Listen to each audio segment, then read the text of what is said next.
بسم اللہ الرحمن الرحیم۔ رسول اللہ صلی اللہ علیہ وآلہ وسلم نے چند باتیں سمجھائی ہیں، میں اس بات کو کلوز کرنا چاہوں گا۔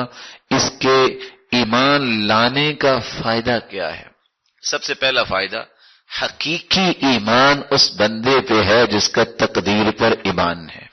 لا یؤمن عبد حتی یؤمن باربعین، وہ بندہ کبھی بھی سچا مومن نہیں ہوتا جب تک چار چیزوں پہ ایمان نہیں لاتا۔ پہلی چیز، گواہی دے کہ اللہ کے سوا کوئی عبادت کے لائق نہیں اور اللہ کے رسول صلی اللہ علیہ وسلم کو اللہ نے حق کے ساتھ بھیجا ہے۔ وَيُؤْمِنَ بِالْمَوْتِ، اور موت پر ایمان لائے۔ وَيُؤْمِنَ بِالْبَعْثِ بَعْدَ الْمَوْتِ، اور قیامت کے دن پر ایمان لائے۔ وَيُؤْمِنَ بِالْقَدْرِ خَيْرِهِ وَشَرِّهِ، جب تک وہ تقدیر کی اچھائی اور برائی پر ایمان نہ لائے۔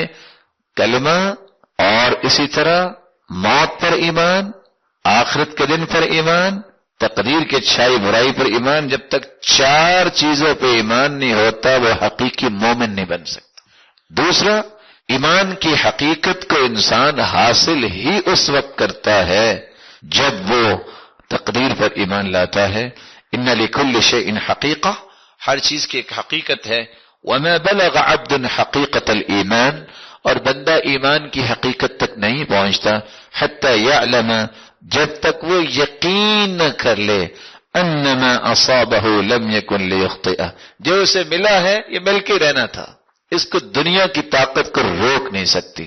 وما اخطأہ لم یکن لیصیبہ، جو نہیں ملا یہ نہیں ملنا تھا، دنیا ساری کی ساری جتن کر لے وہ نہیں مل سکتا۔ جو آپ کے نصیب میں ہے وہ آپ کو مل کے رہے گا، دنیا کے کوئی طاقت اسے روک نہیں سکتی، اس لیے اس بات پہ یقین ہونا چاہیے۔ تیسرا، اعمال کی قبولیت کا ذریعہ ہی یہ ہے کہ انسان جب تک تقدیر پر ایمان نہیں لاتا اس کا عمل قبول نہیں ہوتا۔